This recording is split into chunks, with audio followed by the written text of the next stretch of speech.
Hey guys, it's Sean from the Comics Pals. We are here live at New York Comic Con 2024. It is Saturday, and this place is jam-packed.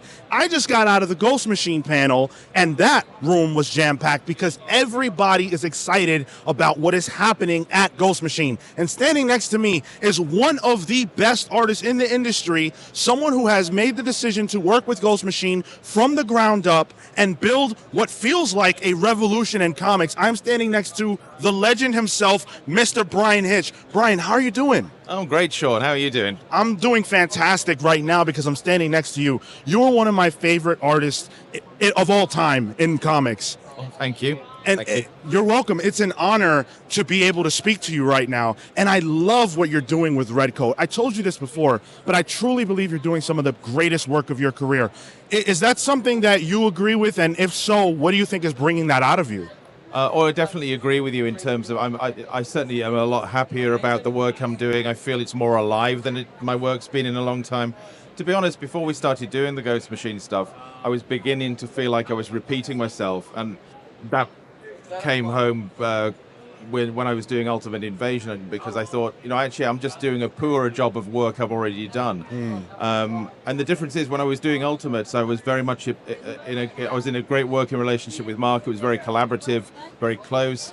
I was entirely immersed in the story we were telling with the Ultimates. And I hadn't really felt that since, as much as I've put a lot of effort into work that I've done, and I'd love doing things like Justice League, and I love doing Hawkman with Robert. That was terrific as well.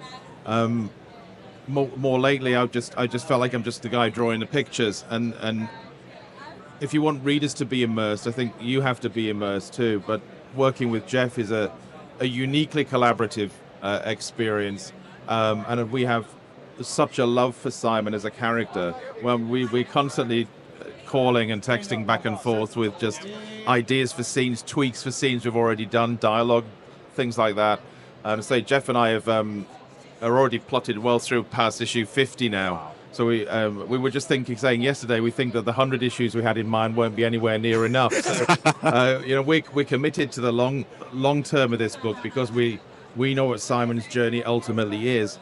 But being that immersed and that emotionally engaged in telling that story, because we love the character of Simon, Albert, all the other stuff you guys haven't seen yet and we haven't introduced yet. We're building an enormous mythology. I mean, Simon's part of the unnamed universe, right? But he and Geiger, even though they have their moments and they'll cross over, they're at the opposite ends of a narrative. And we can build out a huge amount of mythology just out of Simon and his journey through the centuries, and the characters he meets and how they affect him. Albert Einstein being one. I mean, Albert dies in the 1950s in reality. And Simon met him when he was 12, 13 years old. So they have decades of a relationship that we can explore as well. So yeah, to answer the question, yes, I do feel like it's the best work I've done for a long time. It feels very alive to me, but that's because Simon is alive to us as creators. Right, and I think that's something that you can only sort of get when you are doing, or at least to me, creator-owned, just because not only do you have an ownership stake, but like you created this character from stem to stern, As amazing and incredible as your Marvel work has been, these are characters that, have been worked on by, who knows how many artists, and you have made your claim here with Redcoat. No one can ever take that away from you, and that's a beautiful thing. I mean, I've tried creator-owned work before. It's not the same as this. We've changed the creator-owned model completely with this, with Ghost Machine in general. Not even the original Image founders did it this way. They were a loosely connected group of individual companies and creators that had their own little territories. And as you see, Jim sold his to DC, and Rob moved off into other directions.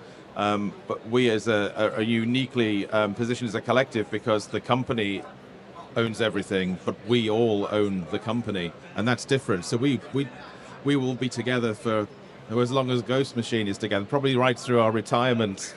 But yeah, I agree with you. Whilst there are always more stories to tell and more characters to create, Jeff and I will be on Redcoat for as long as Redcoat is. When we decide that we're done, the book's done. Because I don't think either of us want Redcoat to be written and drawn by other people. Additive material, maybe, annuals, specials and whatnot. But the monthly book, however many issues it lasts, 100, 150, 200, we will be the ones doing it.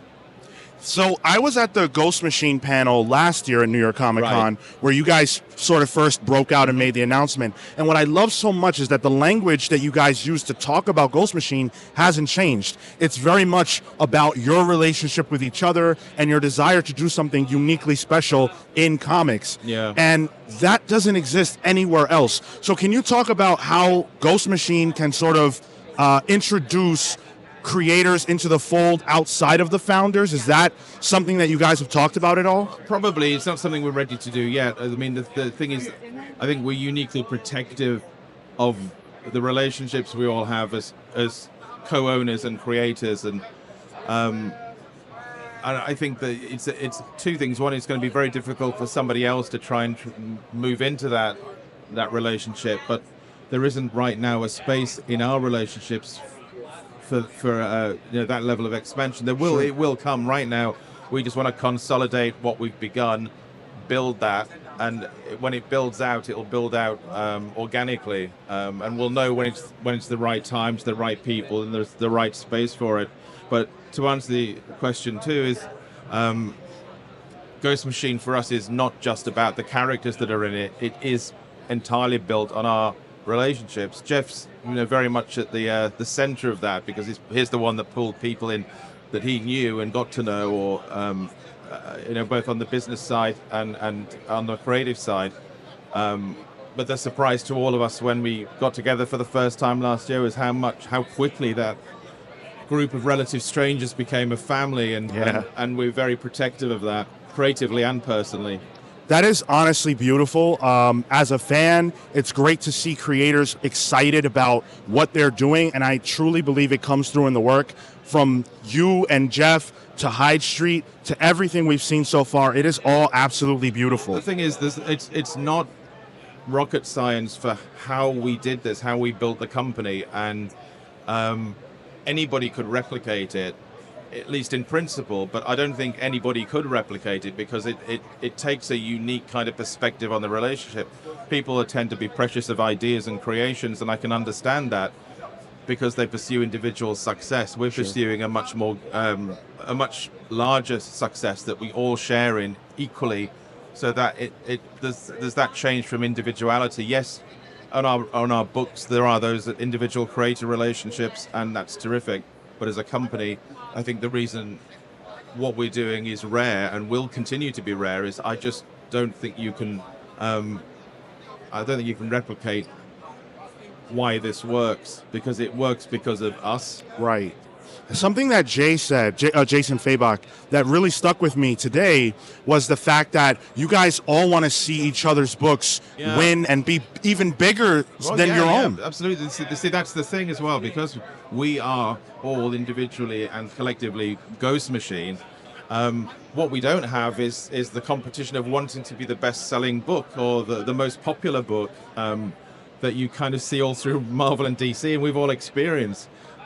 So we get just as excited by the success and the notices Rook gets, and we're so excited to introduce Hornsby and Halo and the Rockefellers to the larger world, because we already know how good these books are, and it's a joy when Brian Cunningham, our editor-in-chief, will send out an email saying, "Chaps, it's all finished. I'm inviting you to read the next issue of this book." And we look forward to that, as much as we look forward to getting like the Geiger hardcovers we've just all got, and you all just pour through it and say how beautiful this book is. So yeah, it's genuine desire for collective success, because if one succeeds, we all succeed. The last question that I have for you is, you had an incredible career. I mean, Ultimates and just everything you've done has been so impactful.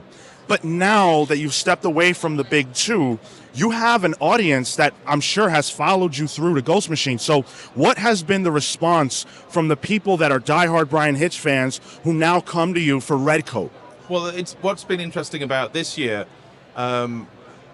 specifically this show, a year on from when we launched last year, is now that the books are out, I would say, although we'll sign anything here on our signings, what we're getting is almost 90%, I would say, Ghost Machine titles for people to sign. There's still people, some been bringing the Ultimates and the Authority and Jay's Batman Joker books, but we're getting the interest is in Ghost Machine, and that's all I'm focused on. You know, I don't want to live in my past. I want to build a new future. So I'm just delighted people are joining us for that.